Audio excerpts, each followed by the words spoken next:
کلا انہا تذکرہ،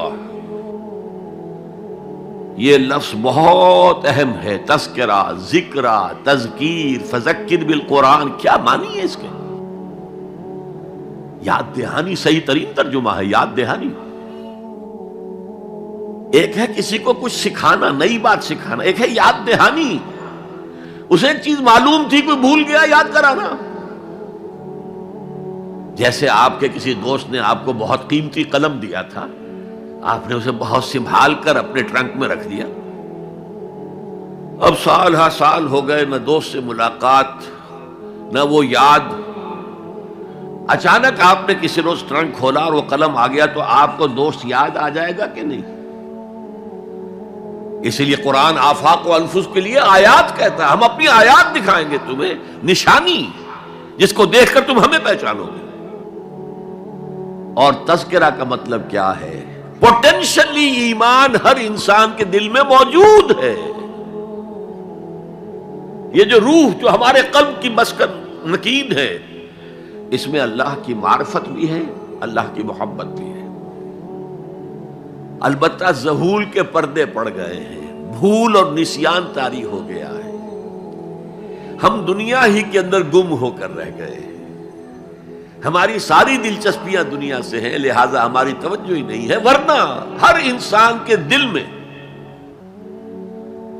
یہ جو یہاں ہندوستان میں کہتے ہیں آتما اور پرماتما،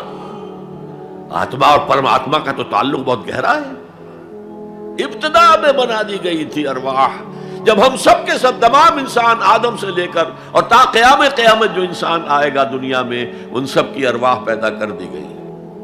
اور پوچھا گیا الست بربکم قالوا بلا، یاد ہے؟ لہذا یہ تذکرہ ہے، یہ یاد دہانی ہے،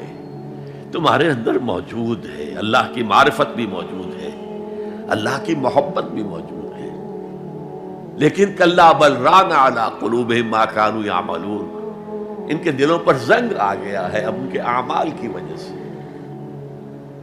شیشہ جو ہے وہ زنگ آلود ہو گیا۔ حضور نے فرمایا ان هذه القلوب لتصدع كما يصدع الحديد اذا اصابه الماء، ان دلوں پر بھی زنگ آ جاتا ہے جیسے کہ لوہے کے اوپر پانی پڑتا رہے تو اس کو زنگ آ جاتا ہے۔ پوچھا گیا فما جلاؤها یا رسول اللہ، اے اللہ کے رسول ہماری تلواروں کو زنگ لگتا ہے، ہم پالش کرتے ہیں، سیکل کرتے ہیں، وہ پھر چمک اٹھتی ہیں، تو دل پر اگر زنگ آ جائے تو اس کا علاج کیا ہے؟ دو چیزیں فرمائی، کثرت و ذکر الموت و تلاوت القرآن، دو کام کرو کثرت سے، موت کو یاد رکھو، یہاں رہنا نہیں ہے، جانا ہے،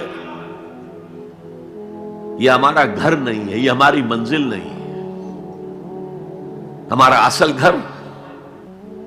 جو حضور نے فرمایا انما الدنیا خلقت لکم وانتم خلقتم للآخرہ، یہ دنیا تمہارے لیے بنائی گئی، تم آخرت کے لیے بنائے گئے ہو،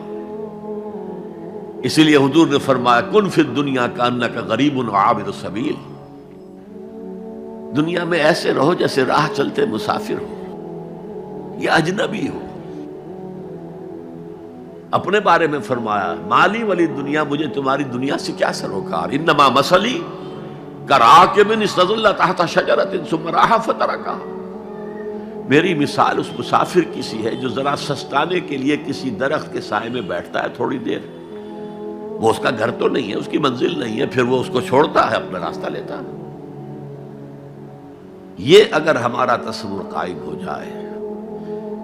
کلا انہا تذکرہ، اب اس کے بعد جو الفاظ آئے فی صحف مکرمۃ مرفوعۃ مطہرۃ بایدی سفرۃ کرام بررہ، یہ جو قرآن ہے، جو تذکرہ ہے، یہ بڑے ہی انتہائی پاکیزہ صحیفوں میں ہے، فی صحف مکرمۃ، بڑے باعزت، مرفوعۃ مطہرۃ، مرفوع بلند اور انتہائی پاک، بے ایدی سفرۃ، یہ کن کے ہاتھوں میں ہے؟ لکھنے والے وہ فرشتے، بے ایدی سفرۃ کرام بررہ، جو نہایت باعزت ہے، بہت وفادار ہے اللہ کے۔ یعنی اصل قرآن کہاں ہے؟ لوح محفوظ میں ہے، اصل قرآن کہاں ہے؟ ابھی اگلی جو پڑھیں گے ہم، کتاب مکنون، چھپی ہوئی کتاب کے اندر ہے۔ اصل قرآن کہاں ہے؟ وَإِنَّهَا